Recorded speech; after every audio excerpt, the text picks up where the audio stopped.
गणपति बप्पा मोरिया, मंगल मूर्ति मोरिया। स्वागत करती हूँ आप सभी का अपने channel Ankita talk with vlog में। आज गणेश चतुर्थी का पावन पर्व है और इसी अवसर पर आप सबके साथ मैं अपने गणेश चतुर्थी का जो भी अरेंजमेंट, जो भी चीज़ें मैंने करी हैं वो आज के इस व्लॉग में आप लोगों के साथ शेयर कर रही हूँ। साथ ही साथ बात करेंगे बप्पा के बारे में, जिसे मैं और मेरा परिवार बहुत ही ज़्यादा धूमधाम से इस उत्सव को मनाते हैं। ये उत्सव हम 10 दिन तक मनाते हैं। लगभग हमारे घर में बहुत सारे लोग जो होते हैं वो 2 दिन में भी रखते हैं बप्पा। कोई 1 दिन के लिए रखता है, कोई 5 दिन के लिए रखता है, लेकिन हमारे घर में 10 दिन के लिए बप्पा को लेके आते हैं और पूरे 10 दिन तक इस फेस्टिवल को, उत्सव को मनाते हैं। आज इस उत्सव के बारे में एक बहुत ही रोचक सी जानकारी आपके साथ साझा कर रही हूँ। अगर हो सके तो, अगर आपको पसंद आए और अगर आपको पता हो तो ज़रूर कमेंट सेक्शन में बताइएगा, और नहीं तो आज मेरे द्वारा आप तो जान पाएंगे कुछ ऐसा। क्योंकि जो ये उत्सव है, हम लोग मनाते तो हैं गणेश उत्सव, लेकिन आखिर ये क्यों मनाया जाता है और इसके पीछे की क्या कहानी है, चलिए आज मैं थोड़ा सा उसके बारे में आपसे बात करती हूँ।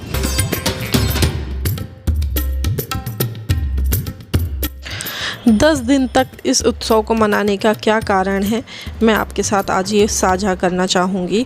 तो पुराणों के अनुसार गणेश चतुर्थी के दिन शंकर जी और पार्वती माता के पुत्र जो गणेश जी हैं, उनका जन्म उत्सव मनाया जाता है। गणेश उत्सव में 10 दिन तक बप्पा को विधिवत पूजा अर्चना करते हैं हम सभी।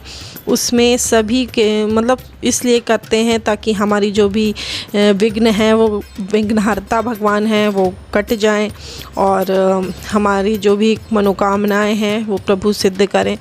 तो इसी आशा के साथ हम सब इस इस उत्सव को मनाते हैं। उससे सभी के कार्य सिद्ध हो जाते हैं। ये बात बिल्कुल सच है और मेरी खुद की जीवन में अपनाई हुई है। बहुत ही ज़्यादा इसके बारे में मैं शब्द नहीं है क्या कहूँ जी। तो पहले तो मैं इस कहानी के बारे में बात कर लेती हूँ। वही एक पौराणिक कथा के अनुसार, जो कि कहा जाता है महर्षि वेद व्यास जी ने महाभारत की रचना के लिए गणेश जी का आह्वान किया था, और व्यास जी ने श्लोक जो बोले थे उनको लिखने के लिए गणपति जी जो हैं वो बिना रुके 10 दिनों तक उन्होंने महाभारत को लिपिबद्ध तरीके से लिखा था। इसीलिए इस दिन को 10 दिनों तक मनाया जाता है, क्योंकि गणेश जी जब 10 दिनों तक इस चीज़ को लिख रहे थे तो वो पूरी तरीके से धूल मिट्टी से उनके ऊपर परत चढ़ गई थी, और वो 10 दिनों तक बिना लिखे, बिना रुके ये सब लिख रहे थे। 10वें दिन उन्होंने जाकर सरस्वती नदी में स्नान करके खुद को स्वच्छ किया था। इसीलिए जो अनंत चतुर्दशी का दिन होता है वो ही दिन होता है वो जिस दिन वो सरस्वती नदी में जाके स्नान करते हैं।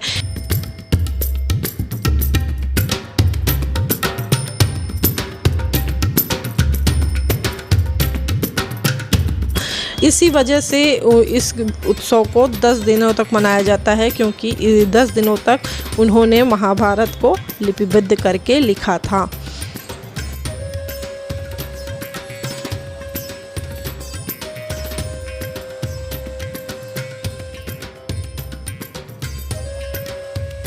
सो फ्रेंड्स, ये तो रही पुराणों की बातें। अब बात करती हूँ जो कि ये तो चीज़ वो है जो लिखी हुई है पहले से ही, एंड अब मैं बात करूँगी जो मैं सोचती हूँ। ये तो थी जो लिखा था पुराणों में वो सब। एंड सच बताऊँ तो ये 10 दिन का जो साल का पर्व होता है ना, ये साल का सबसे बेस्ट समय होता है, बेस्ट दिन होते हैं ये 10 दिन जो हमारे घर में रहते हैं बप्पा। हमारे घर में मेहमान बनकर आते हैं और हम उनकी जो सेवा करते हैं, पूजा अर्चना करते हैं।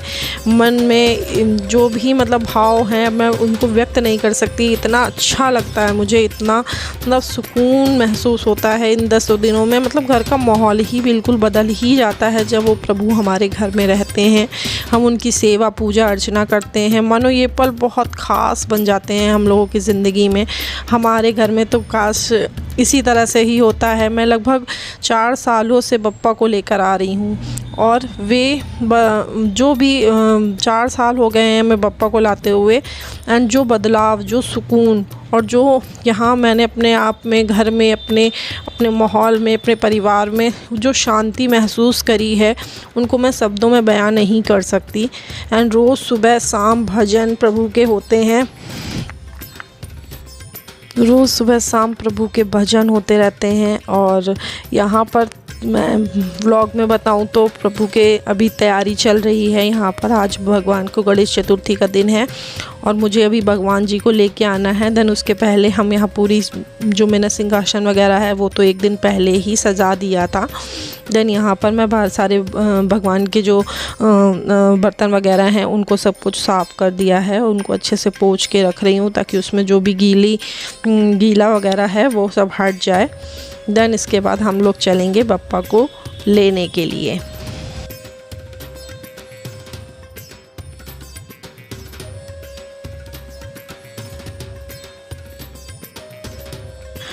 तो फ्रेंड्स, जितना मुझे पता है मैं उस हिसाब से अपनी पूजा करती हूँ। एंड यहाँ पे मैंने एक छोटा सा पाटला ले लिया है जिसमें मैं भगवान को लेके आऊँगी, अपने गणपति बप्पा को। तो बस मैं और मेरे हस्बैंड एंड मेरे बच्चे हम सब जा रहे हैं बप्पा को लेके आने के लिए।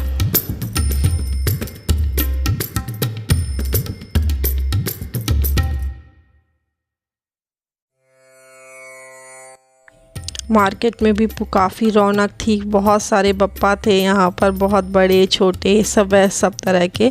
बट जो हमने बुक किए हुए थे छोटे से अपने गणपति बप्पा, उनको बस हम यहाँ पर बस मैं उनकी धूप से आरती करके और उनको इस तरह से गाड़ी में अपनी लेके घर की ओर आ गई हूँ। अब यहाँ पर बस हस्बैंड को मैंने हाथ में दे दिया था क्योंकि घर पे उनकी आरती करके उनको अंदर लाना था। देन तो मैंने पहले आरती जलाई और उनको ऊपर लेके आई। देन उसके बाद हम लोगों ने मिलके सबने पूजा वगैरह की, स्थापना वगैरह की। देन उस चीज़ को मैंने अपने ब्लॉग में शूट नहीं किया क्योंकि बहुत ज़्यादा लेंथी हो जाता। देन इसके बाद फिर यहाँ पर ये हो रही है हमारे प्रभु की आरती।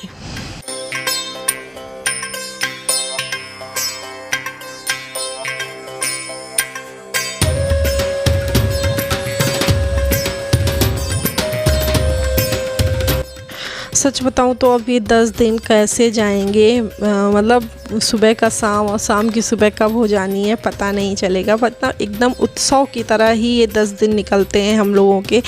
जब भोग प्रसाद जो बनता है हर दिन, दूसरे दिन सोचते हैं आज क्या बनाएंगे, आज बप्पा के लिए हमें क्या स्पेशल लेके जाना है, आज उनके लिए हम क्या बनाने वाले हैं।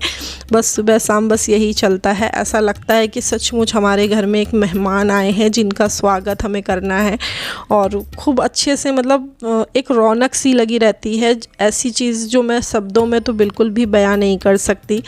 एंड जो भी अपने घर बप्पा को लेके आता है ये वो ही जान सकता है जिसके घर प्रभु आते हैं। उससे ज़्यादा मैं कुछ नहीं इस ब्लॉग में आगे कह सकती, क्योंकि ये अपना अपना एक्सपीरियंस होता है जो हर किसी के साथ अलग होता है।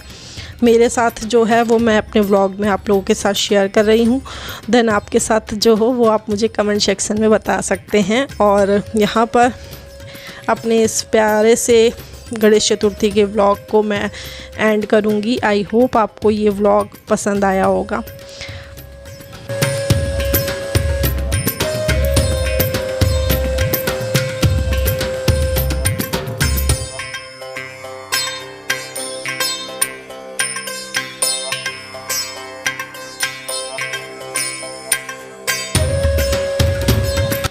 सो फ्रेंड्स, अब मैं इस व्लॉग का एंड यहाँ पर करूँगी। अगर आपको ये व्लॉग पसंद आया है तो प्लीज़ लाइक ज़रूर कीजिएगा, शेयर करिएगा फ्रेंड्स एंड फैमिली के साथ, सब्सक्राइब करिएगा मेरे चैनल को अगर पहली बार विज़िट किया है। मिलूँगी आपसे अपने नेक्स्ट वीडियो में, तब तक के लिए बाय बाय।